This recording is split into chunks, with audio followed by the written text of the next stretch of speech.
1 மணி 1:30 இப்படி போயிட்டு இருப்போம். அப்படி இங்கேருந்து தூத்துக்குடி பக்கம் இல்லைங்கிட்டு சேலம் அப்படி போகும்போது நம்ம தூங்காமல் போயிட்டு இருக்கோம். அந்த பையில தூங்க போடுறா, அவனுக்கு போடுறா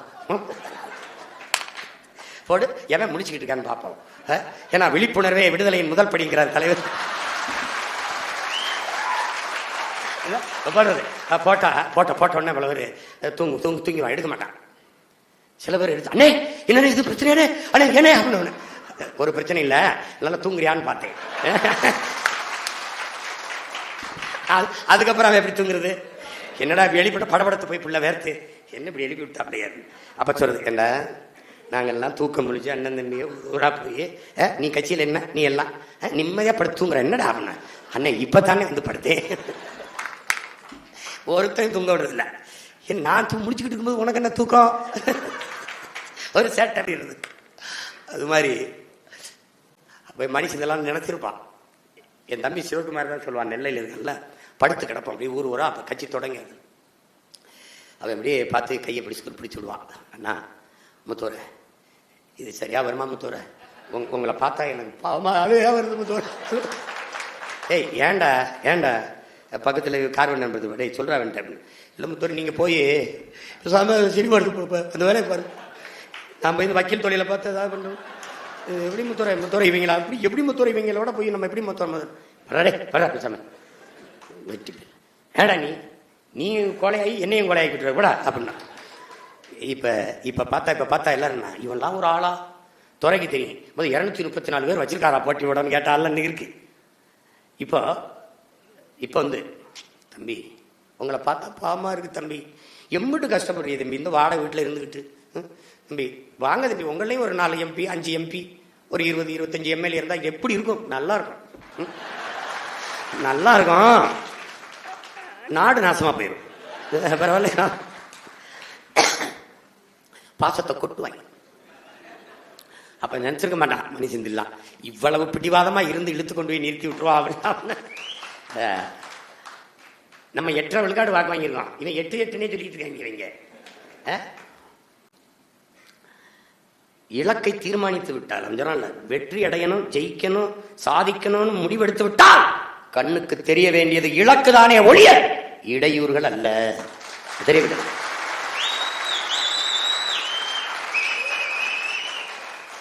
அர்ஜுனன்ட்ட வெள்ள கொடுத்து அர்ஜுனா குருவி, அங்க ஒரு குருவி இருக்கு, அந்த குருவி முதல்ல பொண்ணு கலைஞ்சிருந்து கிளை தெரியுது, கிளைக்கு எல்லாம் ஒரு குருவி தெரியுதுன்னா. அடுத்து ஒருத்தன் குருவி ரெக்க தெரியுதுன்னா.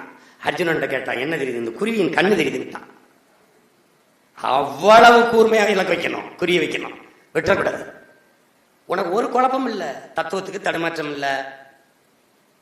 நீ ஏன் அவன்கிட்ட வந்து அத்தனை லட்சம் லஞ்சம் வாங்கின, ஊழல் செஞ்ச, முறையற்ற நிர்வாகம் செஞ்ச, இதெல்லாம் எவனும் கேட்க போறது இல்லை.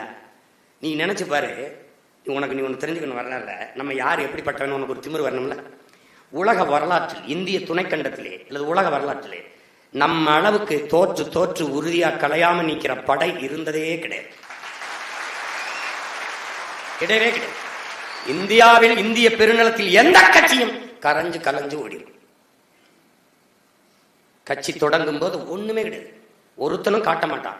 ஏன்னா தீவிரவாத இயக்கத்தை ஆதரிக்கிறாரு, விடுதலை புலிகள் ஆதரிக்கிறாரு, ஈழத்தை பேசுறாரு, தேவையில்லை அதிகாரத்தில் இருக்க அதுக்கு எதிரானவன். அவ்வளவு நெருக்கடி, கணக்கில்லாத வழக்கு, சிறை, எதை பற்றியும் கவலை கிடையாது. தங்க இடந்துட மாட்டான், விடுதியில தங்க விட மாட்டான், அந்த வண்டியிலே படுத்துக்கிறணும், போற வழியில எங்கே குளங்குட்டையில குளிச்சுக்கணும், பல்லு விளக்கணும், இப்படி ஒரு வாழ்க்கை. அதுக்கப்புறம் தேர்தல் 5 ஆண்டு கழிச்சு 16 தேர்தலில் போட்டிடுறோம். 234 போட்டுவாராசிமான் போட்டான். 3000, 2100, 4000 இவ்வளவுதான் வாக்குகள். மொத்தம் 4,50,000 தான். 1.1 அதோட எந்த கட்சியும் முடிஞ்சிடும். விடல. அடுத்து நடந்த உள்ளாட்சி தேர்தல், அடுத்து நடந்த இடைத்தேர்தல், அடுத்து நடந்த பாராளுமன்ற தேர்தல் 4 லட்சம் 17-18 லட்சமா உயருது. எப்படி பாரு. காரணம் என்ன? உறுதி, நிலைத்த தன்மை, கொண்ட கொள்கையில் உறுதியான நிலைப்பாடு, சமரசம் இல்லை, சாய்வு இல்லை. ஏன் நம் முன்னவர்கள் படிப்பினையா இருக்கு. பொலிட்டிக்கல் ரெவல்யூஷன் தொடக்கம். அப்புறம் பொலிட்டிக்கல் என்ன சொல்றது, பிசினஸ், அதுக்குள்ள அடக்கம். என் அன்பு பிள்ளைகளே, ஒரு தேசிய விடுதலை போராட்டங்க. அந்த விடுதலை போராட்டத்தை வைத்துக் கொண்டு அரசியல் செய்தவர்கள் நாம். அந்த விடுதலைக்காகவே அரசியல் செய்ய வந்தவர்கள். உங்களுக்கு புரியுது? 2 பேருக்கு வேறுபாடு இருக்கு. அதனாலதான் ஈழம் எங்களுக்கு அது இல்லை, அது அவசியம். அது அவசியம் சொல்றது அரசியல் பிழைப்புக்காக இல்லை, அவசியம். அடுத்த தேர்தல், ஒரு தேர்தலை நம்ம போட்டிடாம பின்வாங்கணும் யாராவது சொல்லு. ஏன்னா ஆட்கள் இல்லாம உள்ளாட்சி தேர்தலை நீங்க போடாம விட்டுருப்பீங்க. தொடர்ந்து களத்துல நீட்டம், விக்கிரவாண்டினாலும் சரி, நாங்குநேரினாலும் சரி, போடுங்க, போடாம போங்க. ஆனால் எங்கள் பிறவி கடமை, அதை நாங்கள் செய்வோம். தொடர்ந்து தொடர்ந்து தொடர்ந்து தொடர்ந்து நின்னும் காரணம், கரும் பாறையை அலை கரைக்கிறது காரணம் தன் வலிமையால் அல்ல, விடாமுயற்சியால். திரும்ப திரும்ப திரும்ப திரும்ப நின்னு நின்னு நின்னு அவன் என்ன நினைக்கிறான்? இவனை நம்பினா ஏமாத்திட்டான், இவனை நம்பினா ஏமாத்திட்டான். இவன் நம்பி நம்பி வரவன்லாம் இப்படிதான் பேசுவான். கடைசியா போயிடுவான், சீட்டுக்கு நோட்டுக்கும் போயிடுவான். அவன் கடைசியா நம்பி இருக்கிறான். இவன் போகல, இவன் போக மாட்டான். அந்த உறுதியை வரும்போது நம்மை நேசிக்க தொடங்குறான். இல்லைனால் இந்த வரலாற்றில் தனித்து நின்று ஒரு சின்ன பிள்ளைகள் அங்கீகாரம் பெற்ற கட்சியாக வளர முடியுது என்றால், இன்னைக்கு அவன் என்ன பண்ணாலும் சரி, முத பெட்டியில நம்ம சின்னத்தை வச்சே திறமை. இதுல உனக்கு என்ன பெருமை? உதயசூரியன் எல்லா இடத்துலயும் இருக்காது, ரெட்டலை எல்லா இடத்துலயும் இருக்காது, கை எல்லா இடத்துலயும் இருக்காது, தாமரை எல்லா இடத்துலயும். ஆனால் உன் விவசாயி எல்லா இடத்துலயும் இருக்காது.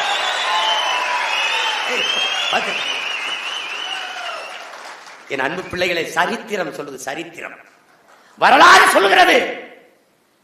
உன் பெயரை நான் பதிவு செய்ய வேண்டுமானால், சரித்திரத்தில் உன் பெயர் இடம்பெற வேண்டுமானால், நீ என்னை பல முறை தொட்டு விட்டு செல்ல வேண்டும். யார் சொல்றது? முயற்சி. என் அன்பு பிள்ளைகளே, ஒரு முறை செய்வது முயற்சி. தோற்று போனால் விட்டு விட்டு செல்வதுதான் தோல்வி. தலைவர் சொல்றாரு, வீழ்வதல்ல தோல்வி, விழுந்தே கிடப்பதுதான் தோல்வி. ஒரு மனிதன் யானையை விட மெதுவாக விழ வேண்டும், ஆனால் எழும்போது குதிரையை விட வேகமாக எழ வேண்டும். பட்டக்கு அப்படி வீழ்ந்தே கிடப்பதுதான் தோல்வி.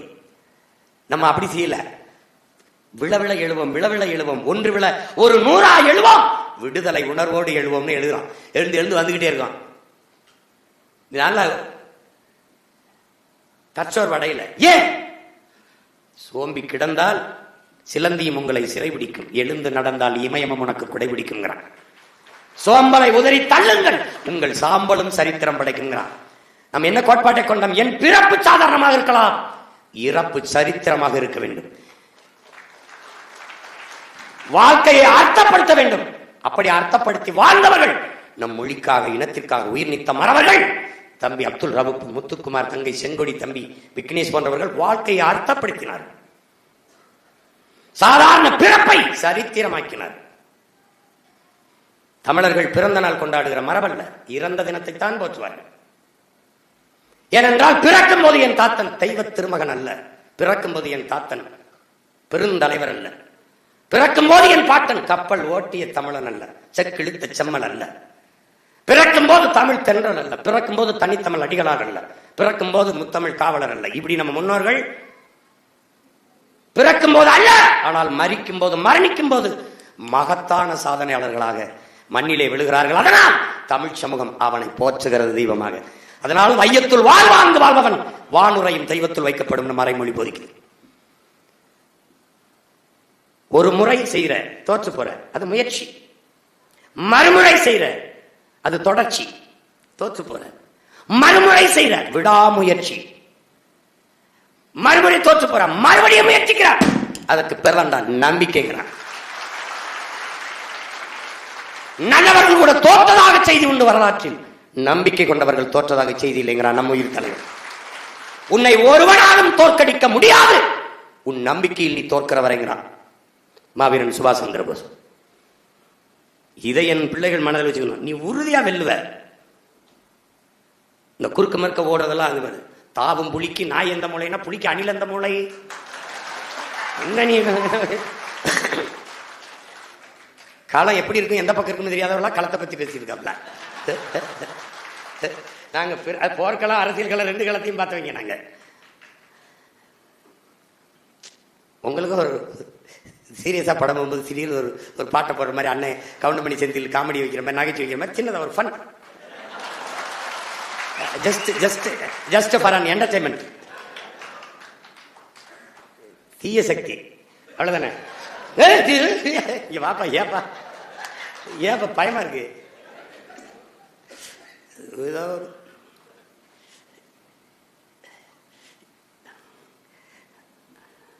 தம்பி அப்படிதான். அதனால என் அருமை பிள்ளைகள், உங்களுடைய பணி இந்த தேர்தல் களத்தில் வாய்ப்பு எல்லாருக்கும், நமக்கு 234 இடம் தான் இருக்கு, அதில் எல்லாருக்கும் கொடுக்கணுங்கிறது கடினம். அதில் இந்த கட்சி சமூக நீதி கோட்பாட்டுப்படி கட்டமைக்கப்பட்ட ஒரு கட்சி உண்டென்றால் அது இந்திய பெருநிலத்தில் நாம் தமிழர் கட்சி மட்டும்தான். எல்லா சமூகங்களுக்கும் முன்னுரிமை கொடுக்குது தலைமை பொறுப்புல. நிராகரிக்கப்பட்ட தமிழ் சமூகங்கள் இருக்கு, ஆதிக்குடி தமிழ் சமூகம் இருக்கு, வேளார், வண்ணார், நாவிதர், மருத்துவர் குலம், பண்டாரங்கள், தச்சர், இந்த மாதிரி இதுக்கு அரசியல் பொறுப்பு உங்க தந்தது இல்லை. அதனால கட்சியில பொறுப்பு கொடுக்குறோம். இதில் நிற்க வாய்ப்பு இவங்க தந்ததில்லை, நம்ம கட்சி கொடுக்குது. உங்களுக்கு புரியுதுன்னு நினைக்கிறேன். ஒரு சமூக நீதி அடிப்படையில் எல்லா சமூகங்களுக்கும் முன்னுரிமை, பெண்களுக்கு சம உரிமை. அதனால சரிபாதி பெண்ணுக்கு, மகளிர், மாணவர் பாசறையா இருந்தாலும், இளைஞர் பாசறையா இருந்தாலும், குருதி எல்லாத்துலையும், மாநில ஒருங்கிணைப்பு எல்லாத்துலையும் சரிபாதி கொடுக்கும். இந்த விளங்கணும். போட்டி 234 அது 234 பேர் தான் நிற்க முடியும். அது நான் நின்னானே, என் தம்பி நின்னானே, என் தங்கச்சி நின்னானே என்கிற எண்ணம் என்னைக்கு வருதோ அன்னைக்குத்தான் நீ உண்மையிலே சிறந்த தலைவனாக மாறுகிறாய். என் பிள்ளைகள் நன்கு நினைவுச்சுக்கணும். உங்களுக்குள் போட்டி என்பது, பொறாமை என்பது, அவன் என்ன கட்சிக்கு 10 பேரை சேர்த்துட்டானே, நம்ம எப்பயாவது 20 பேரை சேர்க்கணும் அப்படின்னு நீ போட்டி போடுறீங்கன்னா அதுதான் உண்மையான போட்டி, ஆரோக்கியமான போட்டி, ஒரு நல்ல தளபதிக்கான தகுதி போட்டி. பொறாமப்படு. எப்படி அவன் சேர்த்தான் 20 பேரை, நம்ம எப்பயாவது சேர்த்து போறணுமே, சேர்த்த அண்ணன் நல்ல பேர் வாங்கினே, பாருங்கண்ணே 40 பேரை சேர்த்துருக்கனே, அப்படி பேர் வாங்கணும். அதை விட்டு அவன் 20 பேரை சேர்த்துட்டான், அவனை எப்படி சொல்லி விரட்டி விடுறது? எதையாவது சொல்லி இவன் அவனை திட்டினான்னு போட்டு உன் எழுத்து இனத்தின் தலை எழுத்தை மாற்றக்கூடியதா இருக்கணும். சும்மா போட்டு எழுதிக்கிட்டு ஏதாவது போற இதெல்லாம் போட்டு எழுதிக்கிட்டு பண்ணிட்டு கூடாது. அது ஒரு புரட்சிக்கார வேலை இல்லை.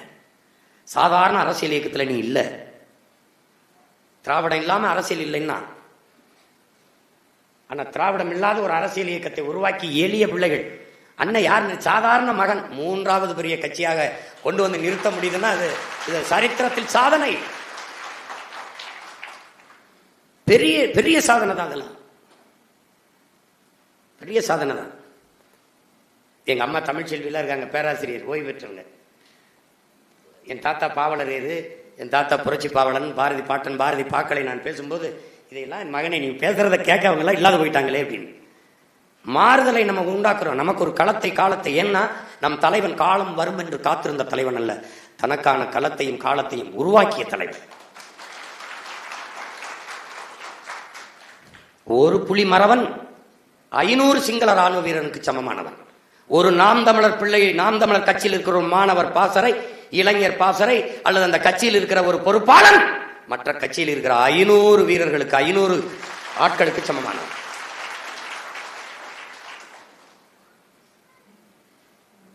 ஒருங்கிணைந்து செயல்படுங்கள். இயக்கம் என்பது இணைந்து இயங்குவது, அதுக்கு பேர் தான் இயக்கம்.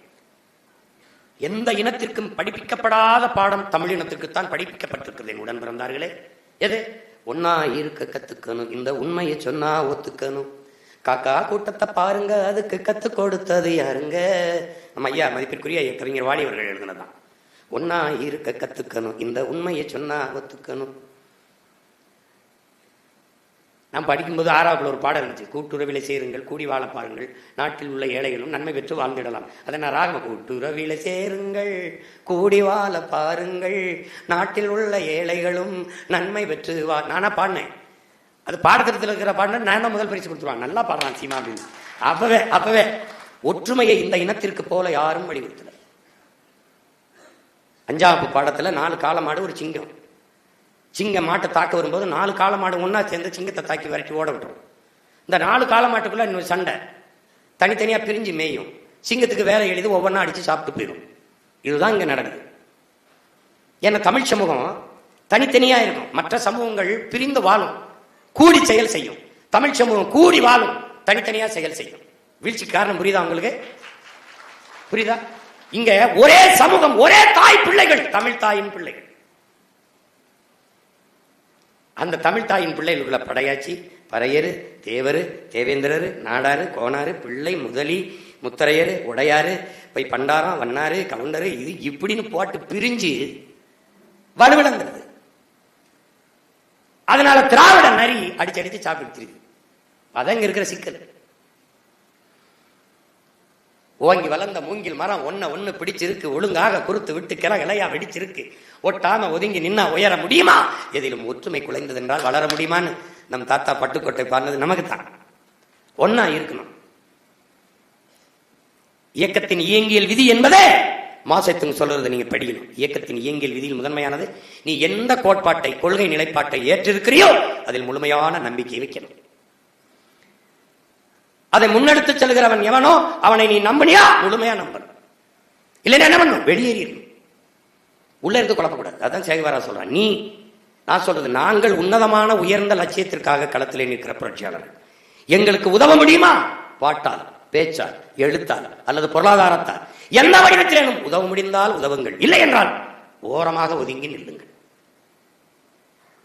எங்களுக்கு தடைக்கல்லாக இருக்காதீர்கள். படிக்கல்லாக இல்லாவிட்டாலும் பரவாயில்லை, தோளுக்கு துணையாக இல்லை என்றாலும் பரவாயில்லை, தொல்லையாக இருந்து விடாதீர்கள். உள்ளே இருந்து துரோகத்தை செய்யாமல், துரோகியாக இல்லாமல் வெளியே போய் எதிரியாக இருங்கள். அது மேன்மையானது. அதுதான் இங்க. அதனால என் அன்பு பிள்ளைகள், மிகுந்த மிகுந்த பொறுப்பு கொண்ட ஒரு வேலையை செய்கிறீர்கள் என்பதை நீங்கள் இந்த அரங்கத்தில் உணர்ந்து தெளிந்துதான் வெளியில் போகும். நீங்க இது இளைஞர் பாசறை, மற்ற கட்சியில் இருக்கு இளைஞர் பாசறை, மாணவர் அணி, இந்த இளைஞர் அணியை ஏன் விட்டேன்? அதுதான் இந்த நாட்டுக்கு பிடிச்ச சனி பிணின்னு தான் தூக்கிட்டு பாசறை அப்படின்னு கொண்டு வந்தது காரணமே அதுதான். நீங்கள் பசி என்றால் 10 நாள் கிடப்பேன், பயணம் என்றால் 100 நாள் நடப்பேன், இந்த தகுதியை, உடல் உறுதியை வளர்த்தணும். அறிவை பெருக்கிக் கொண்டே இருக்கணும். நம்ம கோட்பாடு என்ன?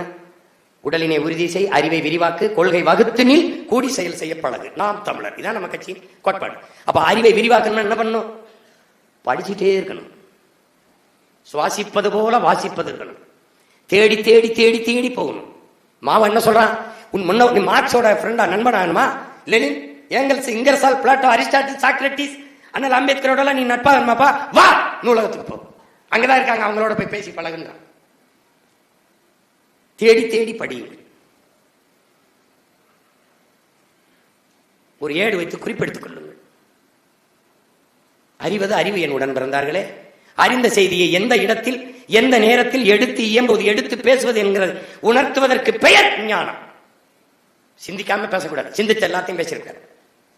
அது எந்த இடத்தில் எதை பேசணுமோ அதை பொருத்தி பேசுவதற்கு ஆற்றல் தான் ஞானம்ங்கிறார். அதை வளர்த்து கொண்ட ஞான பிள்ளைகளாக என் தம்பி தங்கிகள் வளர்ந்து வரணும். அவங்க கிட்ட நீ அவன்கிட்ட போய் வார்த்தை கொடுக்காத, கொன்றுவான்னு பயப்படணும்.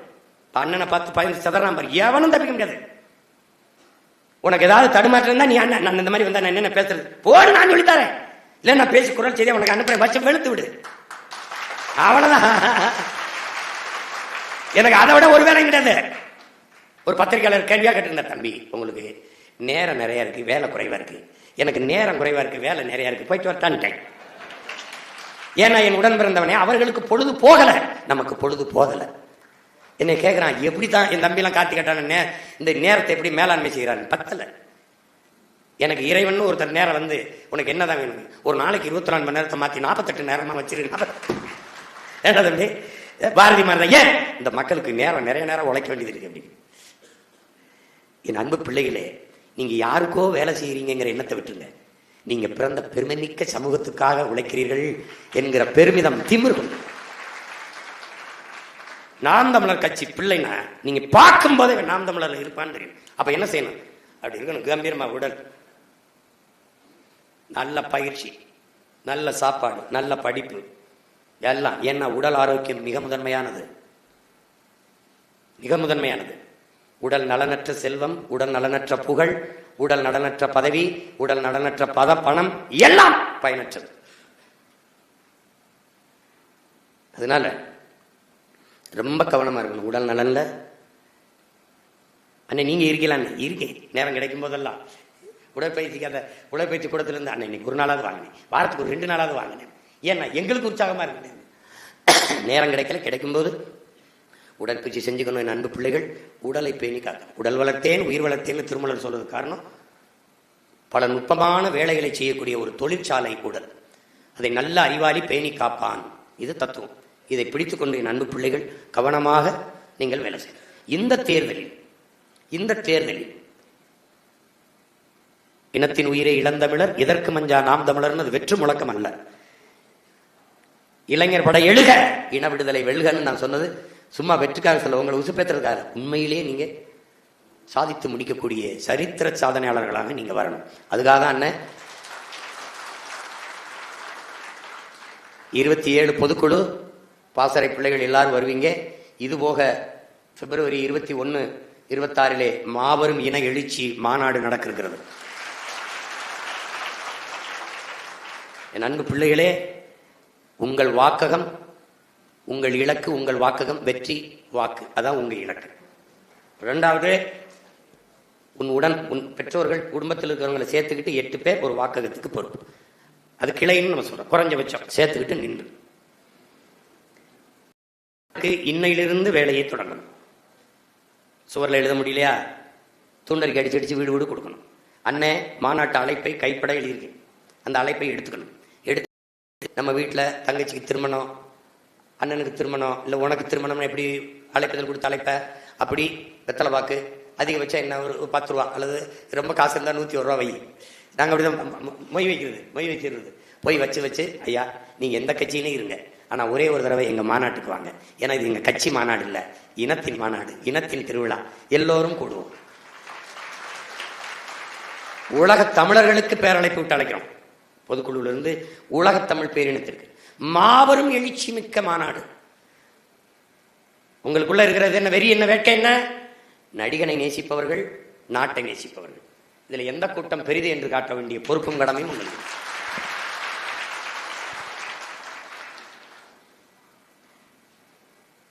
நீங்க மட்டும் வண்டி ஏறி வந்துடக்கூடாது. சித்தப்பா, பெரியப்பா, அம்மா, தங்கச்சி இன்னையிலிருந்தே கூப்பிடணும். அதுக்கு வாகன ஏற்பாடுகளை இப்பவே பதிவு செஞ்சிடணும். அந்த நேரத்தில் நம்மளை கூட விட மாட்டான், உங்களுக்கு தெரியும். எப்படியாவது இவனை பெரிய அளவில் கூட விடாமல் தடுக்கணும்னு நினைப்பான். கூடணும், பேரெழுச்சியாக கூடணும். கோட்பாடு என்ன? இது இனத்தின் திருவிழா, எல்லோரும் கூடுவோம், குடும்பமாக கூடுவோம், கொடிய அரசியலை மூடுவோம். இது கொள்கை மறவர்களின் கூட்டம், கொடியவர்கள் எடுக்க வேண்டும் ஓட்டம், அல்லது கொள்ளையர்கள் எடுக்க வேண்டும் ஓட்டம். தத்துவம் என்ன எழுதணும்? கொள்கை மறவர்களின் கூட்டம், கொள்ளையர்கள் எடுக்க வேண்டும் ஓட்டம். திரும்ப திரும்ப பதிவு செய்து கடிதமாக எழுதுவியோ அல்லது அலைபேசியில் பேசி அழைப்பியோ எப்படி பண்ணுவியோ நீ கூட்டி வரணும். வாக்கு சேகரிக்கும் போது தம்பி கிம்லர் சொன்னார், எல்லாருக்கும் நான் சொல்றதுதான், நீங்க வாக்குக்கு காசு கொடுக்க முடியாது. காசு கொடுக்கறது நம்ம பழக்கம் இல்லை. அதுக்கு பதிலாக மாறா மரக்கண்ணுகள் வாங்க காசு இல்லைன்னா மரக்கண்ணுகளை கொடையா பெறுங்க. ஒரு நண்பர், ஐயா 10 மரக்கன்று வாங்கி கொடுங்க, நல்லா இருப்பீங்க. ஒரு 20 மரக்கன்று, ஒரு 10 பூச்செடி, ரோஜா செடி, செம்பருத்தி, துளசி, இந்த மாதிரி செடிகள் எங்களுக்கு வாங்கி கொடுங்க. கொஞ்சம் புத்தகம் பரிசா கொடுங்க. இந்த புத்தகங்களை வாங்கி நம்ம அப்பா நம்மாழ்வாரோடது, ஐயா இறையன்போடது, ஐயா எஸ் ராமகிருஷ்ணனோடது, ஆகப்பெரும் எழுத்தாளர்கள் நம்மிடையே நிறைய மேதைகள் இருக்கிறாங்க. அவங்களுடைய எழுத்துக்களை வாங்கி அதை அப்படியே அதில் அன்னை எழுதி கைப்பட வச்சிருக்கேன். ஒவ்வொரு புத்தகமும் ஒரு விதை நெல். அடுத்த தலைமுறைக்காக அதை சேமிப்போம். சுவாசிப்பது போல வாசிப்பது இருக்கட்டும். தொட்டு பார்த்தால் காகிதம், தொடர்ந்து படித்தால் ஒவ்வொரு புத்தகமும் ஆயுதம். இப்படி எழுதி அண்ணன் கையெழுத்து போட்டிருக்கேன். அறிவை தேடி ஓடுங்கள், நாளை வரலாறு உங்கள் நிழலை தேடி ஓடி வரும். அண்ணல் அம்பேத்கர் கீழே கையெழுத்து போட்டிருக்கேன். இந்த புத்தகங்களுக்குள்ள வச்சு கொடுங்க. அதுல சின்ன வேட்பாளர் அப்படி கொடுக்கும்போது கீழே போட மாட்டாங்க, மரக்கண்டை தூக்கி போட மாட்டாங்க. அந்த மரக்கண்டை வைக்கணும்னு தோணும். நீ ரோசா செடி, துளசி செடி, செம்பருத்தி செடி, பூச்செடியை கொடுத்தீங்கன்னா அதை கீழே போட மாட்டாங்க. அப்படி தொட்டியில் சின்னதாக ஒரு மண் சட்டில ஒப்பந்தம் பண்ணி பண்ணுங்களா, நம்ம நெகிழிக்கு எதிரானவர்கள் அதை கொண்டு கொடுத்துக்கூடாது. அப்படி கொடுத்து வச்சின்னா அவங்க அதை தண்ணி ஊற்றும் போது நீ உறுதியாக ஞாபகம் வரும். அந்த பூ பூக்கிறத பார்க்கும்போது 5 வாக்கு ஒரு வீட்டில் இருந்தாலும் ஒரு வாக்கு உங்களுக்கு போடுவோமே, இந்த பிள்ளைகளுக்கு போடுவோமே. நீ மரக்கண்டை கொடுக்கும்போது அம்மா அம்மா அம்மா இந்த மரக்கண்டுமா, இது நடுங்குமா, மரம் அண்ணன் எழுதியிருக்கேன். கடிதம் எழுதியிருக்கேன், கைப்பட சீமான்னு கையெழுத்து போட்டுருக்கேன். பார்க்கும்போது யாருக்கும் எதிரிக்கு கூட வீச மனசு வர கீழே போடணும். அது எழுதிருக்கு. அப்படி என்ன சொல்ல கொடுத்தா, அம்மா அம்மா இது துளசி செடிமா, துளசி செடி, இதை வழங்கம்மா, நல்ல வாசம் வருமா, அது துளசியிலிருந்து வர வாசம் இல்லம்மா, உங்க பிள்ளைகள் நாங்க உங்க மேல வச்சிருக்க பாசம்மா. அம்மா ஒரே ஒரு ஓட்டு இந்த விவசாயிக்கு போடுங்கம்மா, விவசாயிக்கு போடுங்கம்மா, அம்மா விவசாயிக்கு போடுங்கம்மா. அப்ப என்ன பண்ணும்? விவசாயி வெற்றியடைந்தால் வாழ்ந்தால் அவன் மற்றவர்களை வாழ வைப்பான், உணவளிப்பான், வாழ்வழிப்பான். ஒரு ஓட்டுமா மரக்கண்டு. அம்மா போன தடவை யாருக்கு ஓட்டு போட்டீங்கம்மா? அது முக்கியம் இல்லம்மா. 5 ஆண்டு நீங்க ஓட்டு போட்டு தேர்வு செஞ்ச சட்டமன்ற உறுப்பினர் என்ன பலன் தந்தார்னு எங்களுக்கு தெரியாதம்மா. ஆனா இந்த மரத்தை நட்டு வழங்கம்மா, 5 ஆண்டுகள்ல ஆகப்பெரிய பலனை தருமா. இந்த மாவை வழங்கம்மா, இந்த நாவல், இந்த பலா, இந்த கொய்யா, இந்த சப்போட்டாவை வழங்கம்மா, உறுதியா உங்களுக்கு நல்ல பலனை தருமா. இந்த மரம் எப்படி பலன் தருமோ அப்படி உங்க பிள்ளைகள் எங்களுக்கு ஒரு ஓட்டை போட்டீங்கன்னா நாங்க நல்ல பலனை தருவோம்மா. அம்மா இப்படி நீங்கள் நம் பெற்றோர்களிடத்தில் நம் உறவுகளிடத்தில் அணுகுங்கள் பிள்ளைகளை. ஆனால் நீங்கள் இப்படி வாக்கு சேகரிக்கிறீங்கிறத எடுத்து நீ போட்டினா அடுத்த தொகுதியில் அவ ஆரம்பிச்சிருவான். இதை நான் சொல்லி 7 மாசம் இருக்குமா 8-9 மாதம் ஒரு கிட்டத்தட்ட ஆயிடுச்சு. ஒருத்தனும் செஞ்சதா தெரியல. ஒரே ஒருத்தர் நம்பி கார்த்திக் மருத்துவம் மட்டும் தான் செய்யறான். யார் செய்யறா? நீ செய்யா? இந்த கார்த்திக் என்னைக்கு செஞ்சான்? போடா தொகுதிக்குன்னா அந்த கூட்டருக்கு முடிச்சு போறேன். இந்த கூட்டருக்கு முடிச்சு போறேன். தேர்தலில் போட்டியிடும் போது அவரு நான் ஒரு ஊரா போய் பேசுறேன். நீ பேசிதான் எனக்கு ஓட்டு வாங்கி கொடுத்தியாடா? டேய் போடா போய் நில்ற, அதெல்லாம் அண்ணன் பேசிக்கிறேன்னு பிடிச்சு தள்ளி விட்டுருக்கு. படையை தகுதி உள்ள தளபதிகள் முன்னின்று வழி நடத்தி போகணும். அன்பு பிள்ளைகளே, ஒரு தலைவன் படையை வழி நடத்தினா அந்த படையின் வலிமை வேற. ஒரு தலைவனே படை வழி நடத்தின்னு வச்சுங்க, படையா இருக்காது, பாடையா தான் இருக்குது. கடைசியா அங்கதான் போய் நிற்கும். என்னவா? அதனால இந்த முறையை நீங்க பின்பற்றணும். அது இந்த முறை நம்ம வாக்கு சேகரிக்கிற முறையை மாற்றும். என் அன்பு பிள்ளைகள்கிட்ட கேட்கறது, விமர்சன அரசியலை விட்டு வெளியேறி விமர்சிக்கிறது அவங்க வேலை, அவர்களுக்கும் சேர்த்து போராடுவது நமது வேலை. ஆக்கப்பூர்வமான அரசியலுக்கு வாங்க. உங்கள் நேரம், உங்களுடைய தமிழ், உங்களுடைய எல்லாம் எழுத்து பேச்செல்லாம் ஆக்கப்பூர்வமாக இருக்கு. வெட்டி விமர்சனங்களை நேரத்தை வெட்டியாக செலவு பண்ணாது. தயவு செய்து செய்யாது. ஒண்ணும் இல்லையா, பேசாம படுத்து தூங்கிடுங்க, இல்ல படிங்க, இல்ல ஏதோ ஒரு இது பாட்டு கேளுங்க, எதே ஒண்ணு பண்ணுங்க. தெண்டமா விமர்சனங்களுக்கு பதில் சொல்லிக்கிட்டு நேரத்தை வீணடிக்கிறது. ஏனால் நம்ம இடத்தில் வாதத்தில் தோற்பவன் அவதூற கையில் எடுப்பான், அவன் திட்டிக்கிட்டு இருப்பான். நீ அதுக்கு பதில திட்டினா அவன் வெற்றி அடைஞ்சிருவான். புறந்தள்ளிடு, தூக்கி வீசிட்டு போயிட்டே இருக்கு, ஆக்கப்பூர்வமா வேலை. அதனால இவர் ஒழிக அவர் ஒழிக கிடையாது. என் மொழிகள் வாழ்க, என் இனம் வாழ்க, இதான் நம்ம கோட்பாடு. அப்ப என்ன பண்ண போறோம்? இந்த முறை நீயே பார்ப்ப, அவன் சரியில்லை இவன் சரியில்லை, நாங்கள் சரியானவர்கள், எங்களை கொஞ்சம் பாருங்க. எங்க ஆட்சியில நாடு எப்படி இருக்குது பாருங்க. சாலை எப்படி இருக்கு, போக்குவரத்து எப்படி இருக்கு, காவல் நிலையம் எப்படி இயங்குது, மருத்துவமனை எப்படி இயங்குது, பள்ளிக்கூடம் எப்படி இயங்குது, எல்லாத்தையும் நாம் தெளிவாக நம் மக்களுக்கு விளக்கி அண்ணன் சொல்லுவேன். அதை எடுத்து நீங்க கொண்டு போய் சேருங்க. தம்பி 12 சீடர்களை வச்சு உலகம் முழுமைக்கும் இறைமகன் இயேசு கிறிஸ்தவத்தை கொண்டு போய் சேர்த்த முடியும்னா இத்தனை ஆயிரக்கணக்கான தம்பி தங்கைகளை வச்சு ஆக சிறந்த கோட்பாட்டை உங்க அண்ணன் கொண்டு சேர்த்த முடியாதா? சேர்க்க முடியும். உங்களுக்குள் ஒரு திமிர் இருக்கணும். ஒரு நேர்மையாளனால் மட்டும்தான் திமிரோடு இருக்க முடியுங்கிறான்.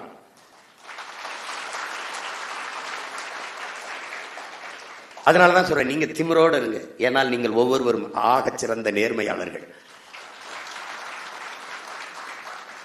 இல்லைன்னா எளிய மகன் என்னையை தேடி என் கைகளை பிடித்து என்னை வலிமைப்படுத்த நின்றிருக்க மாட்டீர்கள். ஏன் நீங்கள் நேர்மையாளர்கள்? ஏன் நீங்கள் சிறந்தவர்கள்? நீங்கள் திரையரங்குகளில் உங்களுக்கான தலைவனை தேடவில்லை.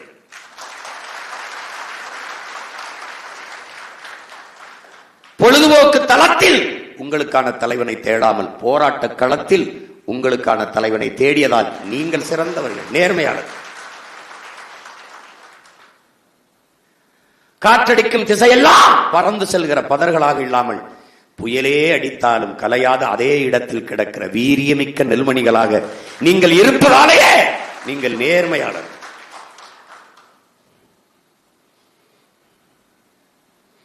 என்னரும் தம்பி தங்கைகளே, நீங்கள் இருப்பாய் தமிழா நெருப்பாய் என்று உணர்ச்சி பாவலர் அண்ணன் காசி ஆனந்தன் சொன்னது போல ஒரு நெருப்பை போல நீங்கள் இருக்க வேண்டும். தம்பி ஹிம்லர் கூட அதுதான் குறிப்பிட்டார். தொடங்கும் போது ஒருவர் 10ஆவும் 10 100ஆவும் பகைவர் நடுங்கும் படையாவும் என்ற கோட்பாட்டை முன்வைத்தேன். நான் கட்சியில் இருக்கிறேன், மகிழ்ச்சி. என்ன எத்தனை பேர் கட்சியில் இருக்கான், அது வளர்ச்சி. அப்ப என்ன செய்யணும்? நெருப்பாக மாற வேண்டும். ஏன்? எதனோடு நெருப்பு சேர்கிறதோ அதை தன்னியல்புக்கு மாற்றும். அப்ப இன விடுதலை களத்திலே நீங்கள் ஒவ்வொருவரும் பெரும் நெருப்பாக பற்றி பற்றி பரவணும். நம் நோக்கம் என்ன? நம்முடைய அரசியல் என்ன? நம் இலக்கு என்ன? நம் பயணம் எதை நோக்கியது? இதை எடுத்து எடுத்து உடன் படித்தவர்கள், உடன் பிறந்தவர்கள், தோழர்கள், நண்பர்கள் எல்லா இடத்திலும் பேசி பேசி பேசி பேசி பற்ற வைத்துக் கொண்டே இருக்க வேண்டும்.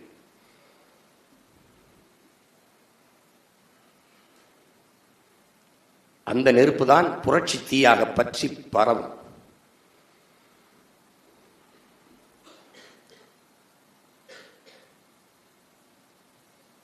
இங்கே பேசிய தம்பிகள் கூட குறிப்பிட்டார்கள். வீரத்துறை அவர்கள் என்ன சொல்கிறார்கள் என்றால், நேர்மை என்று அந்த வார்த்தையை போடல, முழுமையான நேர்மை, அது ரொம்ப முக்கியம். அதுக்கப்புறம் புனிதம் என்ற ஒரு வார்த்தையை சொல்றாங்க.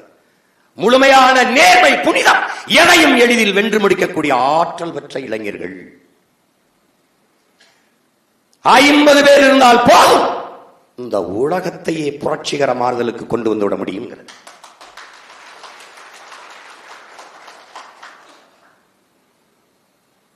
அப்படிப்பட்ட மாறுதலை நம்மால் செய்துவிட முடியும்.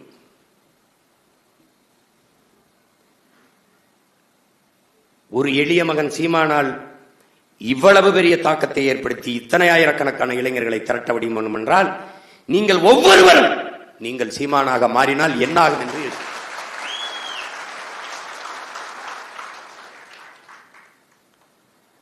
அநீதிக்கு எதிரான புரட்சி தீயை பற்ற வையுங்கள். இதைத்தான் இறைமகன் இயேசு கற்பிக்கிறார். அநீதிக்கு எதிரான புரட்சி தீயை பற்ற வைக்கிறேன், நான் இந்த பூமிக்கு வந்தேன் என்கிறார்.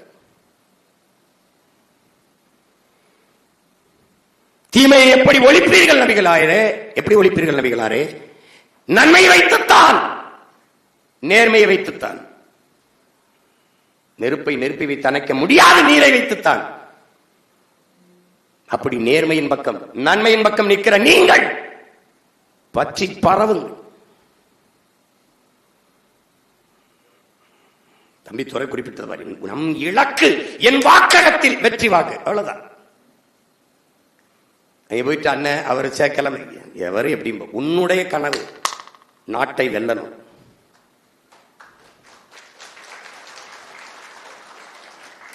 முடியல, என் தொகுதியை வெல்லணும். முடியல, என் பூத்துல நான் வெல்லணும், என் வாக்ககத்தை நான் வெல்லணும். இதுதான் ஒவ்வொரு வீரனுக்கும் இலக்காரு. என் வாக்ககத்தில் எந்த கொம்பனால அங்க வாக்கு எண்ணும் போது நாம் தமிழர் கட்சி முன்னிலை என்று வரணும், அவ்வளவுதான்.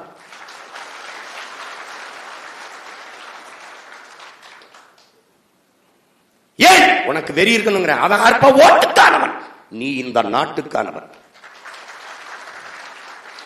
ஓட்டை குறிவைப்பான், நாட்டை பற்றி கவலைப்பட மாட்டான். மக்கள் நலன்லாம் அவனுக்கு தெரியாது, அதெல்லாம் தெரியாது, அதான் தெரியாது. மக்களை பற்றி சிந்திக்கிறவன், மக்கள் பசியோடு இருப்பார்கள், மக்கள் தாகம் எடுத்து நிற்பார்கள், மக்கள் அவசர தேவைக்கு தவிப்பார்கள், அவர்கள் நீண்ட நேரம் நிற்கிறார்கள், கால்களுக்கும் அவர்களுக்கு என்று சிந்திப்பவன் அவன் மக்களுக்கானவன், மக்களின் தலைவன். இது எதை பற்றியும் கவலைப்படாதவனை பற்றி நமக்கு பேச்சு கிடையாது. இங்க உங்களுக்கு புரியுதுன்னு நினைக்கிறேன். நீங்கள் மக்களுக்கானவர்கள், காரணம் அந்த மக்களிடமிருந்தே மக்களுக்காக வந்தவர்கள். பன்னெடுங்காலமாக நம் தாய் தந்தையர், நம் உடன் பிறந்தார்கள், நம் இன சொந்தங்கள் சிந்திய கண்ணீர், ஏந்திய கவலை, அவர்கள் பட்ட துயர துன்பம், நம் பெற்றோர்கள் நம்மளை படிக்க வைக்க எவ்வளவு கடினப்பட்டார்கள் என்பதையெல்லாம் கண்கூடாக கண்ட பிள்ளைகள் நாம். வறுமையிலிருந்து வந்த பிள்ளைகள் நாம். ஏனால் வறுமையை, தோல்வியை விட உலகத்தில் சிறந்த பல்கலைக்கழகம் எதுவும் இல்லைங்கிற, நிறைய கற்பித்துக் கொடுக்கக்கூடிய ஒரு பல்கலைக்கழகம் ஒன்றென்றால் அது வறுமையும் தோல்வியும் தான். அந்த பல்கலைக்கழகங்களில் படித்த பிள்ளைகள் நீங்கள்.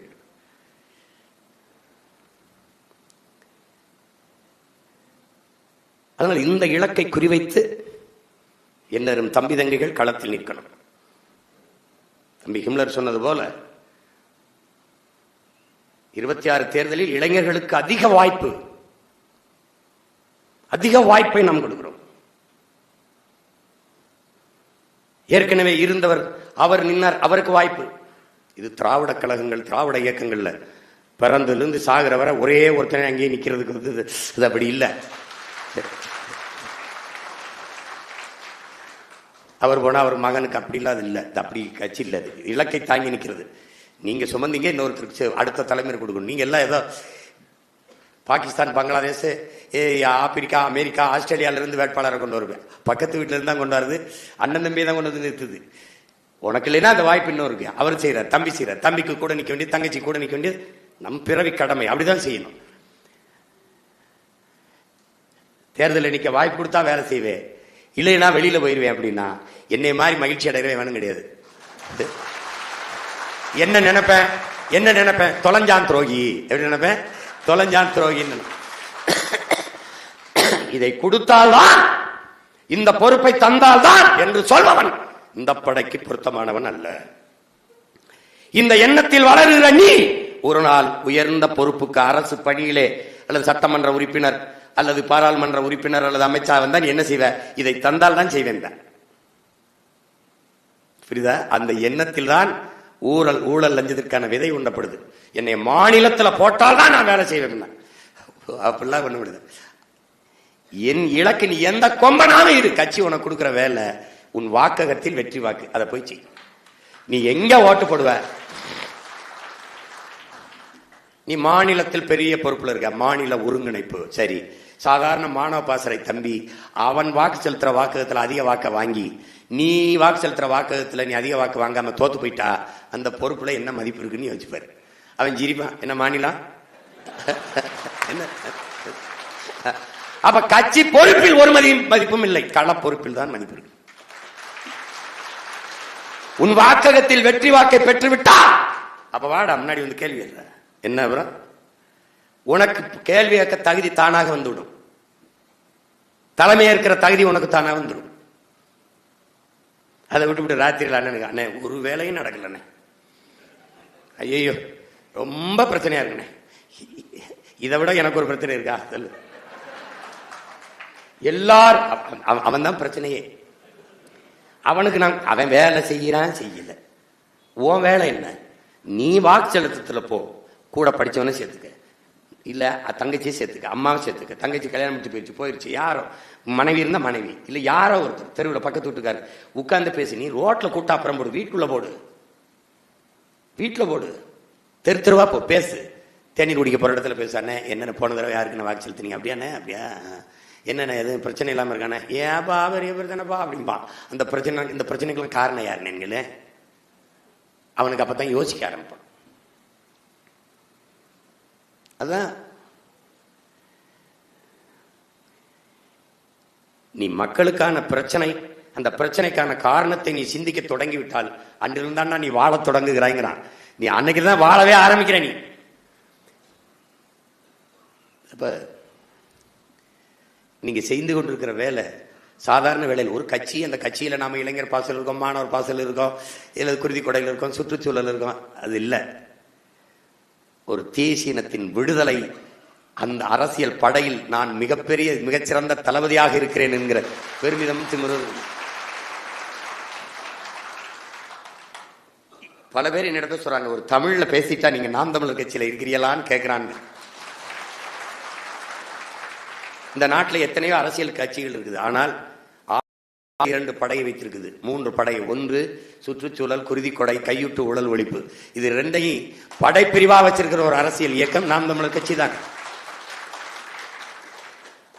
சூழலை பற்றி கவலைப்பட, மரக்கன்றுகளை நட, சுற்றுச்சூழலுக்கு பாதிப்பு வரும் என்றால் அங்கு போய் போராட்ட களத்தில் நின்று அதை தடுக்க,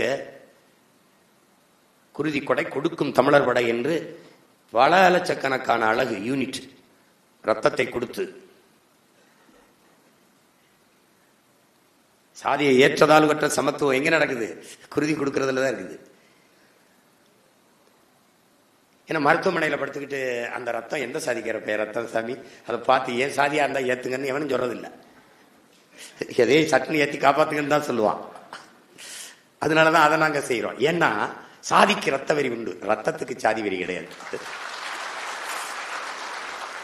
அதனாலதான் நம்ம பிள்ளைகளுக்கு படிப்பிக்கிறோம், நாங்க சாதி பார்த்து பழக மாட்டோம், சாதி பார்க்கிறவனோட பழகவே மாட்டோம். எங்களுக்கு சாதி தீண்டாமை கிடையாது, சாதியே தீண்டாமை தான். புரியுது?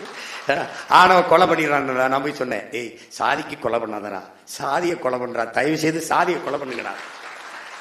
அற்ப சாதி மதத்தை கூட கடக்க முடியாத நீ எதையும் கடந்து போய் வெல்ல முடியாது, எந்த இலக்கையும் தொட முடியாது. இந்த தமிழ் சமூகம் தாழ்ந்து விழுந்ததுக்கு பெரிய 2 வில்லனுக்கான பெரிய 2 காரணம் இதுதான். இது 2 தான். அதான் தன்னின பகைன்னு நம்ம முன்னோர்கள் சொல்றாங்க. தன்னைத்தானே தாழ்த்தி வீழ்த்தும் அது. அதை என்னரும் தம்பி தங்கைகள் கடந்து வரணும். அது அழுக்கு, அதை அப்படியே தூக்கிட்டே அலையக்கூடாது. அது சிந்தனையில் படிஞ்சிருக்கிற அழுக்கு. தமிழ் ஒரு பேரன்பின் தாய்.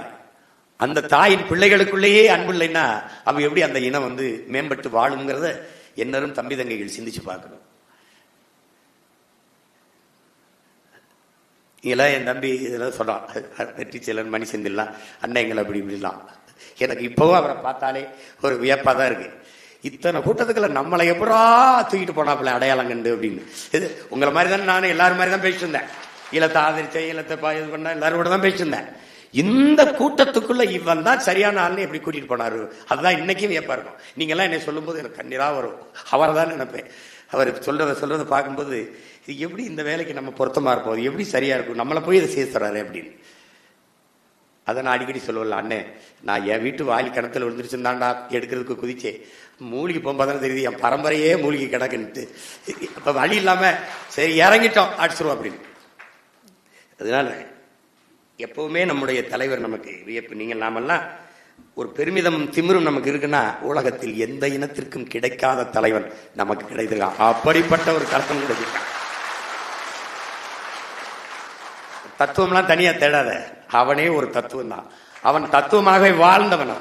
அவன் வாழ்க்கையே நமக்கு ஒரு வரலாறு, அதுவே வழிகாட்டும். என்னரும் பிள்ளைகளே, நம் பாட்டன் பாரதி ஒளிபடைத்த கன்னி நாய், உறுதி கொண்ட நெஞ்சி நாய்ங்கிறான். எதுக்கு இளைஞர்களை நீங்க நல்லா யோசிச்சு பாருங்க. ஐயா அப்துல் கலாம் எண்ணற்ற கல்லூரிகளில் பள்ளிக்கூடங்களில் சென்று மாணவ பிள்ளைகள்கிட்ட பேசினாங்க. அவங்க ஏன் இந்த பாராளுமன்ற உறுப்பினர்கள் சட்டமன்ற உறுப்பினர்கள் கொடுங்க, அமைச்சர் பெருமக்களை தாங்க, நான் அவங்க கிட்ட கொஞ்சம் பேசணும்னு சொல்லல. அவருக்கு தெரியும் அது பதரா ஆயிருச்சு. பதருக்குள் நெல்மணியை தேடுவதை விட நாமே உழுது விதைச்சு நல்ல நெல்மணிகளை அறுவடை செய்து கொள்வது மேல். அதான் யார் செய்யறா? உங்கள் முன்னவன் செய்துட்டு இருக்கேன். நான் போய் அந்த கட்சியிலிருந்து 4 பேரை இழுக்கிறது, இந்த கட்சியிலிருந்து திமிரோட நிக்கிறேன். காரணம் என்ன? இது நான் விதைச்சு வளர்த்த மணி, அறுவடை செய்த நெல்மணி. அன்பு பிள்ளைகளே, நாம் பெற்றிருக்கிற ஒவ்வொரு வாக்கும் உலகத்தை எந்த கொம்பனாலும் தொட முடியாத மிக மதிப்பு மிக்க வாக்குகள். விலை உயர்ந்த வாக்கை பெற்றவன் நாம் தான். பல்வேறு நாடுகளில் பரவி வாழக்கூடிய நம் உடன் பிறந்தார்கள் ₹1,00,000 மேலே செலவு பண்ணி ஒத்தை வாக்கை செலுத்தி விட்டு செல்கிறார்கள் என்றால் எவ்வளவு மதிப்பு மிக்க வாக்கு. பணத்திற்கு இல்லாது தான் பிறந்த இனத்திற்கு மக்கள் செலுத்தியிருக்கிறார்கள் என்றால் மிகவும் மதிப்பு மிக்க வாக்கு. காசுக்கு இல்லாத எளிய பிள்ளைகள் முன்வைத்த கருத்திற்கு வாக்கை செலுத்தியிருக்கிறார்கள் என்றால் மிகவும் மிகவும் மதிப்பு மிக்கது.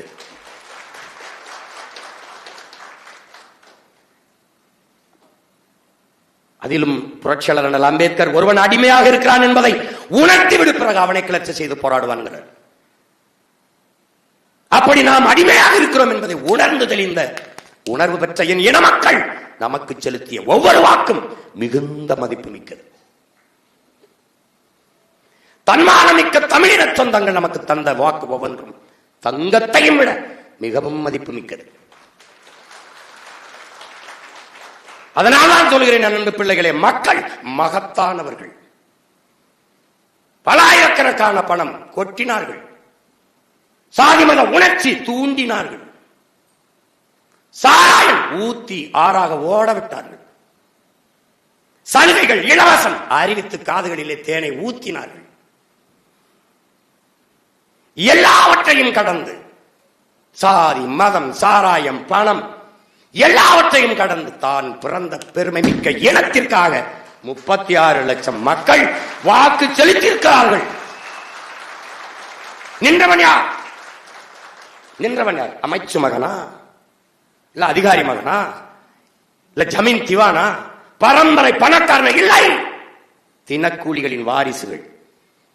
எந்த திசையில் என் கிராமம் இருக்கிறது, என் பெற்றோர் இருக்கிறது என்பது தெரியாத மக்கள், நன்கு அறியப்படாத முகங்கள், தேடி தேடி புதிதாக ஒரு சின்னம், 3வது பெட்டி 4வது பெட்டி தேடி தேடி எதடா சீமான் சின்னம் என்று வாக்கு செலுத்தியிருக்கிறார்கள் என்றால் நமது மக்கள் மகத்தானவர்கள். அதனாலேதான் அவர்களுக்காக நாம் வந்தோம்.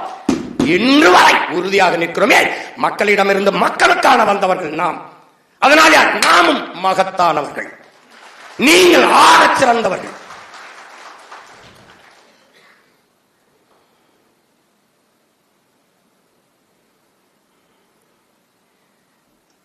அன்பு பிள்ளைகளே, ஒரு தேசம் திரையரங்குகளில் கூடுகிற கூட்டம் குறைந்து, கேளிக்கையில் பொழுதுபோக்கில் நாட்டம் குறைந்து, அறிவு தேடலில் நூலகங்களில் கூட்டம் கூடுமானால் அது அறிவை தேடி ஓடுகிறது. அண்ணல் அம்பேத்கர் அறிவை தேடி ஓடுங்கள், நாளைய வரலாறு உங்கள் நிழலை தேடி ஓடி வருகிறது சொல்வதற்கு அவர் யார்? ஏன் அவர் ஓடியவர்.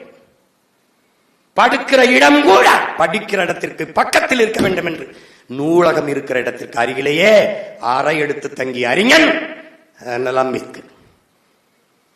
ஐயா, இறை என்று 10,000 மைல் பயணத்தில் எழுதியிருக்கார், தொடக்கத்தில் எழுதியிருக்கார். என்னுடன் இருந்தவனே எடுத்தவனே எழுதியிருக்கார். சீன பொன்மொழி, ஒரு மனிதன் தன் வாழ்நாளில் 10,000 மைல் பயணித்திருக்க வேண்டும், 10,000 புத்தகங்களாவது படித்திருக்க வேண்டும். இது எதுக்கு சொல்றேன்? நீங்கள் படிக்க வேண்டும் என்பதற்காக சொல்றேன்.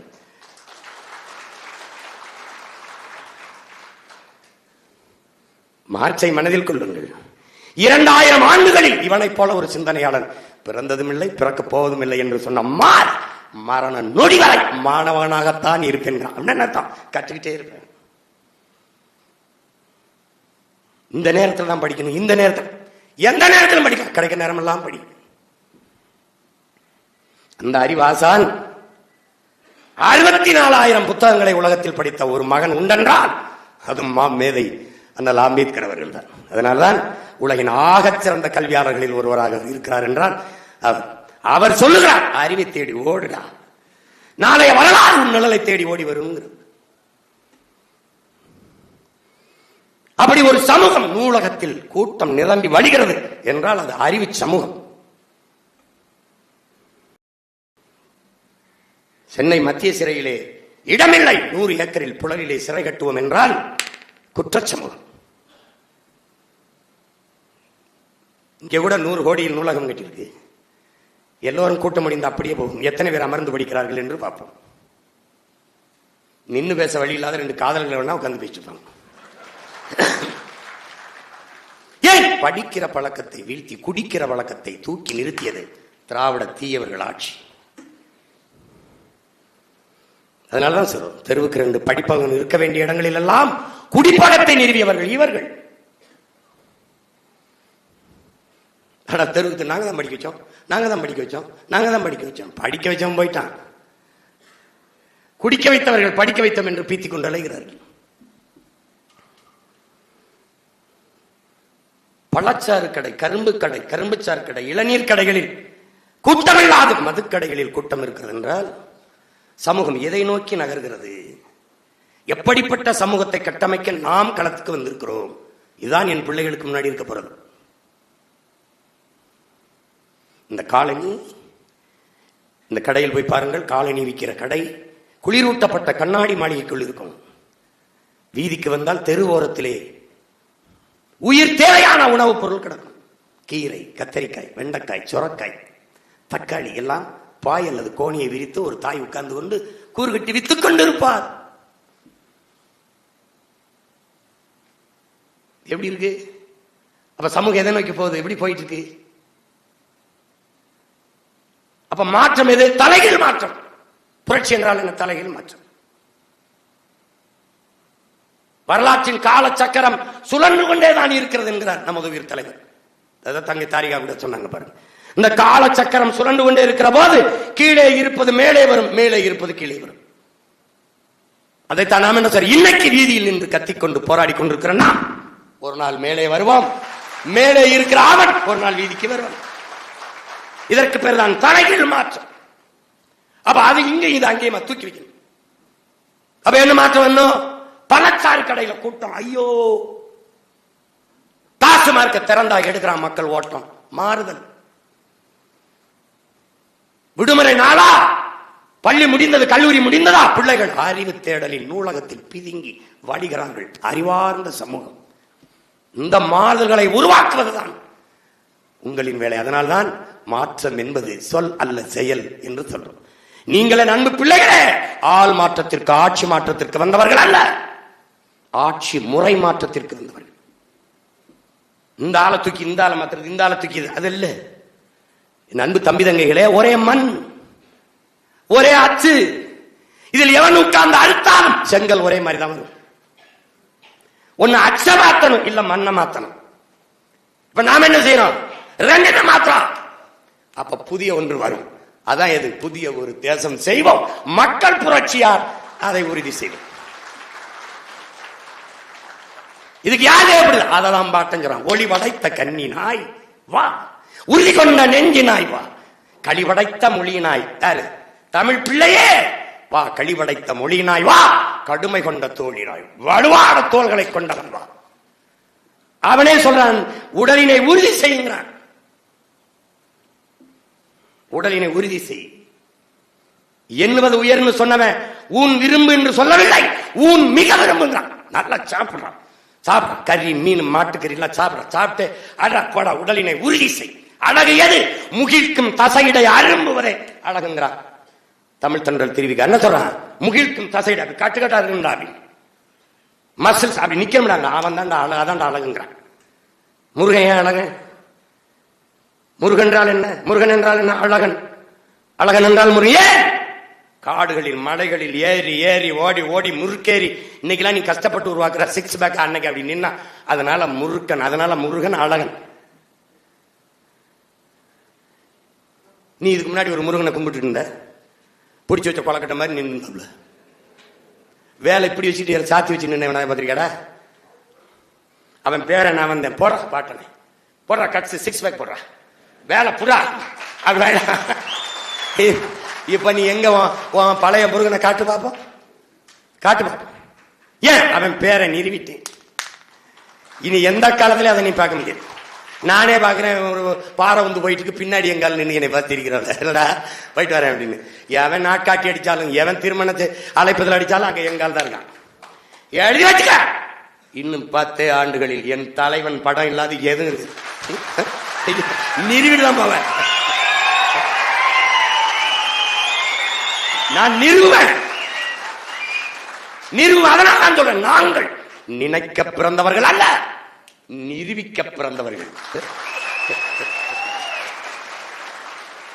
ஒவ்வொரு சொல்லும் வெற்றி சொல்லல, வெற்றி சொல். வெற்றி சொற்கள் ஒவ்வொன்றும் நடக்கும். என்ன என் பாட்டனும் தாத்தனும் சொன்ன பேரன் சொல்றது நடக்கும். நடக்குதா இல்லையா? என் நம்பி இளந்தமிழ சேர்க்கதான் போடுவான். ஐயோ ஐயோ எங்க அண்ணன் சொல்லிட்டாரே, அவர் சொன்னா நடந்து வேற தீமேன்பா, அவர் சொன்னா நடந்துற வேற தீமேன்னு நான் சொல்லுவேன்ல. அவன் அடிப்பேன், யாரு வட இந்தியா வந்து உன்னை அடிப்பேன், அப்ப எங்க நீ துடிப்ப, அப்ப அடி விழும்போது ஐயோ சீமான் தான் அழுவேன், ஐயோ அம்மாலாம் அழமாட்டேன். நீ என் தாத்தன் பாலை விற்பது போல தண்ணீரை விற்பான்டானாரு. நான் அது மாதிரி காத்த விற்பான்னு நீ நம்பல. இப்ப டெல்லியில எல்லாம் வித்துக்கிட்டு இருக்கான், வந்து கொஞ்ச நேரம் சுவாச்சிட்டு போன்ட்டு. இதனால இது நடக்கும். உறுதி கொண்ட நெஞ்சினாய் வா, கொடுமை கொடுமை கண்ட தோழி, நல்ல வலிமையான தோல் கொண்டான், தெளிவு படைத்த மதியனாங்கிறான். நல்ல சிந்திக்கக்கூடிய. அதான் சொல்றான், சொல்லுவது தெளிந்து சொல், செய்வது துணிந்து செய்கிறான் பாரதி. நமக்கு தான் கடிப்பிக்கிறான், அதை நமக்கு தான் கற்பிக்கிறான். உடலினை உறுதி செய், ஏறு போல் நட, நேர்வட பேசு, புறம் பேசாத, அது பண்ணாத. என்ன நீ எனக்கு இப்படி சொன்னியாமே? எப்படி ஈரோட்டில் தேர்தல் நடக்கும்போது கிழக்கில் ஒரு காவல்துறை அதிகாரி வந்து அவன் வந்து நீ என்னமோ என்ன அப்படி சொல்லிட்டு இருந்தியா மேம்? இல்லை இல்லை இல்லை அவ அப்படி பண்ணிட்டாப்ல. போலீஸை கண்டு பொறுக்கி தாண்டா போய்விடுவான், போராளி எதுக்கு அப்ளை பண்ணோம்?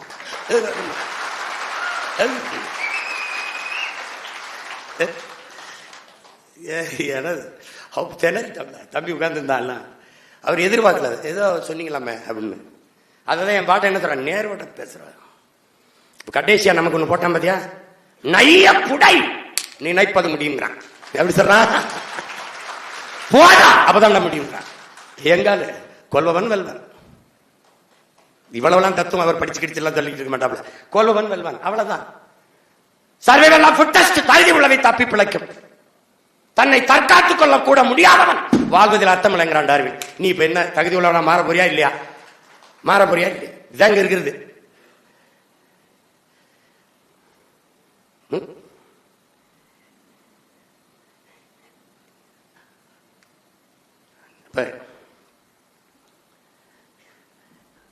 பாட்டேன் அப்படி தாத்தேன் அப்படின்னா துடித்தெழுவா இளந்தமிழா, தமிழ் காக்க துறைதோறும் துறைதோறும் தொண்டு செய்வாங்க. என் அன்பு பிள்ளைகள், அண்ணல் காந்தியடிகள் சொல்வது போல இந்த சமூகத்தை எப்படிப்பட்ட மாறுதலுக்கு கொண்டு வர நீ நினைக்கிறியோ அந்த மாறுதலை உன்னிலிருந்து தொடங்கு. அது ரொம்ப முக்கியமானது. ஐயா அப்துல் கலாம் அவர்கள் அக்னி சிறகுகள் எழுதியிருப்பாங்க. தன்னுடைய மேலதிகாரியை பார்க்க செல்கிறார். அவர் வர சொல்லிட்டாரு. அவர் மாடியிலிருந்து இறங்கி வரணும். அது வர காத்திருக்கிறாரு. காத்திருக்கும் போது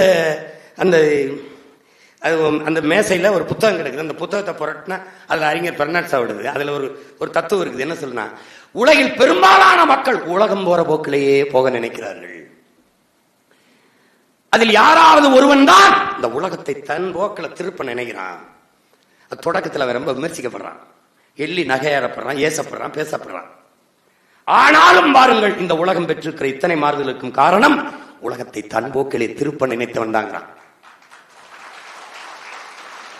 அப்படிதான் மார்க்ஸ், அப்படிதான் லெனின், அப்படிதான் பிளாட்டோ, அப்படிதான் அரிஸ்டாட்டில், அப்படிதான் சாக்ரட்டிஸ், அப்படிதான் ஃபிடல் காஸ்ட்ரோ, அப்படிதான் சேகுவேரா, அப்படிதான் அம்பேத்கர், அப்படிதான் பூலே, அப்படிதான் புத்தன், அப்படிதான் எல்லாரும், அப்படிதான் நபிகள் நாயகம், அப்படிதான் இறைமகன் இயேசு, அப்படிதான் இறை தூதர் செல்லவர்கள், எல்லாரும் அப்படிதான்.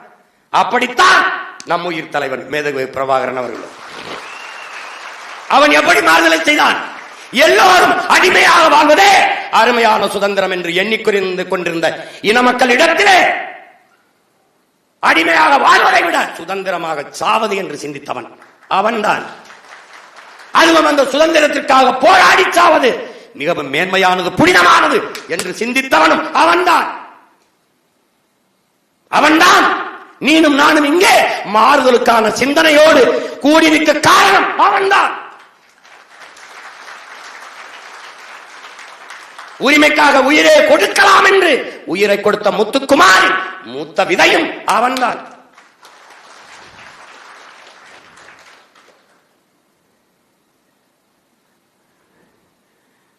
அதனால நீங்க இதெல்லாம் சாத்தியமான உலகத்தில் எதையும் தனி மனிதன் கருத்து என்று தள்ளாது. ஏன் உலகில் இதிகாசங்கள், புராணங்கள், காப்பியங்கள், காவியங்கள், தத்துவங்கள் எல்லாம் தனி ஒரு மனிதனால் சொல்லப்பட்டது. அப்படிதான் மார்க்சியம், அப்படிதான் லெனினியம், அப்படித்தான் எல்லாம் அப்படித்தான். இன்னைக்கு நாம சொல்றோம், நாளைக்கு 400 பேர், அப்புறம் 4000 பேர், அப்புறம் 40 லட்சம் பேர், இப்ப நாளைக்கு 4 கோடி பேர், அப்புறம் நாடே சொல்லும், அப்புறம் உலகம் சொல்லும். இந்த கோட்பாட்டை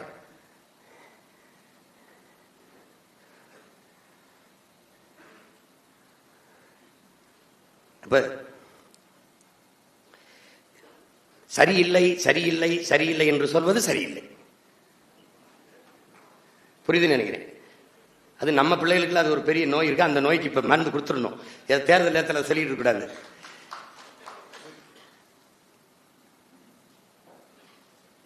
ஏன்னா இந்த நோய் எனக்கு இருந்தது, அதனால நான் சொல்றேன். எனக்கு ஒரு மருத்துவர் இருந்தது, சரி பண்ணாமல. இதே மாதிரி தானே தம்பியில் மாதிரி நான் அப்ப 17 வருஷம் ஆயிடுச்சு இல்ல, போயிட்டு வந்துட்டு அவங்க சரியில்லை, அண்ணன் நம்மளை ரொம்ப மகிழ்ச்சியா பாராட்டுவாரு, எல்லாம் தெரிஞ்சுக்கிட்டு சொல்றாப்புல தம்பி அப்படின்ட்டு. அதெல்லாம் அவங்க சரியில்லை, இவங்க சரியில்லை, அவங்க சரியில்லை, இவங்க சரியில்லை அப்படி கேட்டே இருப்பாப்ல. கேட்டே இருந்து கடைசியா எல்லாரும் சரியா இருந்தா நாம எப்ப போராட வேண்டிய தேவை வரப்போகுதுன்ட்டாப்ல. சரியில்லாத சரி செய்யணும்ப்பா, அதுக்கு தாப்பா நம்ம வந்திருக்கோம்ட்டாப்ல. எப்படி எப்படி எப்படி பேசுவாப்புல ஒரு. அதெல்லாம் என் பிள்ளைகளுக்கு நான் சொல்றேன், டேய் சரியில்லைன்னு சொல்லிட்டு இருக்காதரா, நீ சரியா இருக்க இறங்கி செஞ்சிருப்பா, அவ்வளவுதான்ப்பா. அததான் திரும்ப திரும்ப சொல்றது நம்ம மக்களுக்கு, எளிதானதை செய்யாதீர்கள், சரியானதை செய்யுங்கள். அவன் என்ன சொல்றான், குறுக்கு வழியில் சென்று நீ விரைவில் வெற்றியை தொடுவதை விட நேர்வழியில் சென்று மெதுவாக வெற்றியை தொடு, அதான் மேன்மையானதுங்கிறான். லிங்கன் என்ன சொல்றான்? லிங்கன், நான் மெதுவாக நடந்து வருவேன், ஆனால் ஒருபோதும் பின்வாங்க மாட்டேன், பின்னோக்கி நடக்க மாட்டேன். திரும்பி போறது பின்வாங்கிறது கிடையாது. நம்ம எல்லாத்துக்கும் எதிர்த்து பேசல, நம்ம பதுங்கிட்டு அப்படி அமைதியா இருக்கிறது, அப்படி இது பண்றது, இதெல்லாம் பயன் இல்லை. என் உடன் பிறந்தார்களே சொல்லுங்க எல்லாருக்கும், நாங்க பயந்துகிட்டு பேசாம இல்ல இல்லையா? உன்னை எதுக்கிற அளவுக்கு உனக்கு தகுதி இல்லை, நான் உன்னை எதுக்கு நிக்கிற அளவுக்கு. எனக்கு நண்பனா இருக்கிறதுக்கு, தம்பி தங்கச்சியா இருக்கிறதுக்கு ஒரு தகுதியும் தேவையில்லை. ஆனால் எங்களை எதிர்த்து எதிரியாக நிக்கிறதுக்கு நிறைய தகுதிகளை நீங்க வளர்த்துட்டு வரணும். வளர்த்துட்டு வரணும். சும்மா வரலாம், என்னை ஒரு தடவை எதிர்த்து விட்டு, என்னை எதிர்த்து விட்டு அப்படிலாம் செய்ய முடியாது. இங்கே பல ஆண்டுகளுக்கு பிறகு இப்பதான் அவன் கோட்பாட்டு போட்டியை, கருத்தியல் போட்டியை சந்திக்கிறான். அவன் பெரியார் இல்லாம அரசியலே இல்லை இந்த மண்ணில். அது உங்களுக்கு தெரியுமா? உங்களுக்கு அவரால் எங்களுக்கு ஒரு அரசியலும் இல்லைன்ட்டேன். நீ பெரிய புரட்சியாளன்டா, உலகத்துல தடை செஞ்சுட்டான்டா. தலைவர் பிரபாகரன் சொன்னா சிறைடா. போட்டு போட்டு பார்த்து சோர்வடைய வச்சன பத்தியா? நீ அடிச்சு அடிச்சவனே டயர்டானது பத்தியா தம்பி? அதெல்லாம் அடிச்ச கைப்புள்ளையே அப்படின்னா அடிவான அந்த கதையா அடிச்சு சொன்னான். சிறையில போட்டு போட்டு போட்டு போட்டு இதுக்கு மேல இவனை என்ன செய்யறது? விடுப்பா, போயா போயா அப்படின்னு. இப்ப என்ன தெரியுமில்ல, இனிமேதான் ஆரம்பிப்பேன் ஆட்டத்தை. அண்ணன் அவன் வந்து, என்னை விட்டுருப்பா, என்னை விட்டு வா, என்னை வெல்லவே முடியாது, சரணடைத்து வழி கிடையாது. சும்மா தான் பேசிட்டு கிடப்பான். அவர் இல்லைன்னா இவர் இல்லைன்னா, டேய் அவன் இறக்கிட்டான் கொடிய, திருப்பி அதே கொடி அவர் வைக்கக்கூடாது, தடை சென்னா அவரையே வச்சு பதிவு செஞ்சு அவரையே தலைவர்னு வச்சு தெரு தெருவா பேசி எத்தனை பேர் அவரை மட்டும் நீங்க விட்டீங்கன்னா இன்னும் உங்களுக்கு நிறைய ஓட்டு விடும். அந்த ஓட்டு வேணாம். அந்த என் தலைவன் இல்லாது எனக்கு தத்துவம் இல்லை, தத்துவம் இல்லைன்னா எனக்கு அரசியல் இல்லை. அதனால வேணாம். ஏன்னா நீ தருதலைகளை எல்லாம் தலைவன் வச்சு சுத்துவ. தன் இன விடுதலைக்கு தலையவே கொடுக்க நின்னவன் தன்மான மிக்க மறவன் தமிழின வரலாற்றில் என் தலைவன் மட்டும்தான். அவனை விட்டுட்டு அரசியல் செய், அரிசி வியாபாரம் கூட பார்த்து பொழைச்சுக்கிறேன். அவனை விட்டுட்டு இந்த வேலையை செய்ய முடியாது. எழுதிட்டோம்ல, பிறக்கிற பிள்ளைகள்லாம் பேர் சொல்லி பிறக்குது, பிரபாகரன் பிரபாகரன். அப்படி பிறந்த பிள்ளைகள் பெரியப்பா மாமா தலைவன் சொல்லி பிறகு. யாரா அது? யாரா? என் மையம் சொல்லாது தான் பெரியப்பாங்கிறான். அதெல்லாம் காலத்தை மாற்றிக் கொண்டிருக்கிறோம். தலைவரோடு எடுத்த படத்தை பெட்டிக்குள்ள வச்சு குழிய தோண்டி பூமிக்குள்ள புதைச்சவர்களா இருக்கிறாங்க. எடுத்த படத்தை போட்டு ஒட்டி பாப்பம்டா வாடா அப்படின்னு போட்டு அடிச்சு கனடால கைது பண்ணிட்டு புரட்டி புரட்டி பத்தமா 2 பெரிய புத்தகத்தை வச்சு புரட்டி புரட்டி புரட்டி புரட்டி வந்து கடைசியா இந்த 2 பேரும் நிக்கிற படத்துக்கு வந்துட்டான். இது வந்து கொடி symbol of LTTE. No, our forefather flag. நான் சண்டை போடுறேன், ரொம்ப நேரம் சண்டை போடுறேன் அவனுக்கு. இல்லை என் பரம்பரை கொடி இது சோலாஸ். அவனுக்கு ஒன்றும் புரியல. சரி இதை விட்டான். இது யாருன்னு கேட்டாப்ல, இது என்ன அப்படின்னு. My elder, my brother, our leader அப்படின்னா அப்படி யோசிக்கிறான். கடைசி பக்கம் 2 பேரும் எதை எடுத்துட்டாங்க வச்சிருக்காப்ல, இது என்ன அப்படின்னு. அவர் லீடர். எனக்கு மட்டும் இல்லை, ஒரு 13 கோடி தமிழனுக்கு அவர் ஒருத்தன் தான் தலைவர்.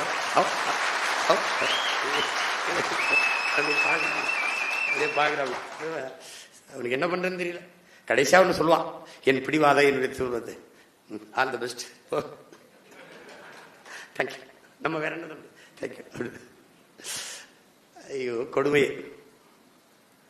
அதனால என் அன்பு பிள்ளைகளுக்கு ஒன்று சொல்லுவேன், சரியில்லை சரியில்லை என்று சொல்லாதீர்கள்.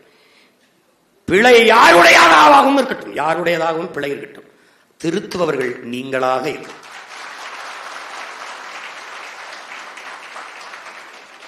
நீங்கள் மகத்தானவர்கள், நீங்கள் மாபெரும் மனிதர்களாக வளர்கிறீர்கள். காரணம் மார்க்ஸ் சொல்கிறான், ஒருவன் தானும் தன் குடும்பமும் வாழ வேண்டும் என்று உழைக்கத் தொடங்கினால் அவன் மனிதனாகிறான். தானும் தன் குடும்பமும் வாழ்வது போல தான் பிறந்த பெருமைமிக்க சமூகமும் இனமும் வாழ வேண்டும் என்று உழைக்கத் தொடங்கினால் அவன் மாமனிதனாகிறான் என்கிறார். நீங்கள் அப்படி பார்த்தால் ஒவ்வொருவரும் மாபெரும் மனிதர்கள். உலகத்தில் யாராலும் சுமக்க முடியாத பெரும் கனவை சுமந்து நில்லுங்கிறான் ஆல்பர்ட் ஐன்ஸ்டீன். அதான்டா உலகத்துல எல்லாத்தையும் விட பெரிதுங்கிறான். நீங்க அப்படிப்பட்ட ஒரு கனவை சுமந்து நிற்கிறீர்கள். அது என்ன? அடிமை அன்னை தமிழ் சமூகத்தின் விடுதலை என்கிற மிகப்பெரிய கனவை சுமந்து நிற்கிறீர்கள். இங்க என்ன சொல்ற, மாற்றம் என்பது என்னன்னா, தொடக்கத்துல ரொம்ப கடினமா இருக்குங்கிறான். தொடக்கத்துல ரொம்ப கடினமா இருக்கும், அப்புறம் கொஞ்சம் குழப்பமா இருக்கும், கடைசி அதான்டா ரொம்ப அழகா இருக்குங்கிறான். நம்மால் முடியும். நம்பிக்கையோடு களத்தில் நிற்கணும். நீங்கள் போட்டியிட்டால் உங்களோடு எல்லோரும் துணை நிற்க வேண்டியது பொறுப்பும் கடமையும். நீங்கள் போட்டியிடல் என்றால் போட்டியிடுகிற பிள்ளைகளோடு துணை நிற்க வேண்டியது உங்களுடைய பொறுப்பும் கடமையும். ஏனென்றால் இது நீங்கள் பிறந்த இனத்திற்கு செய்ய வேண்டிய பிறவி கடமை என்பதை புரிந்து உணர்ந்து களத்திலே என் அன்பு பிள்ளைகள் நிற்க வேண்டும். புரட்சி எப்போதும் வெல்லும். நம் வெற்றி அதை சொல்லும். நம் இலக்கு ஒன்றுதான், இனத்தின் விடுதலை. இனம் ஒன்றாவோம், இலக்கை வென்றாவோம். நாம் தமிழர், தமிழ்தாய் வாழ்க. தலைவர் பிரபாகரன் வாழ்க.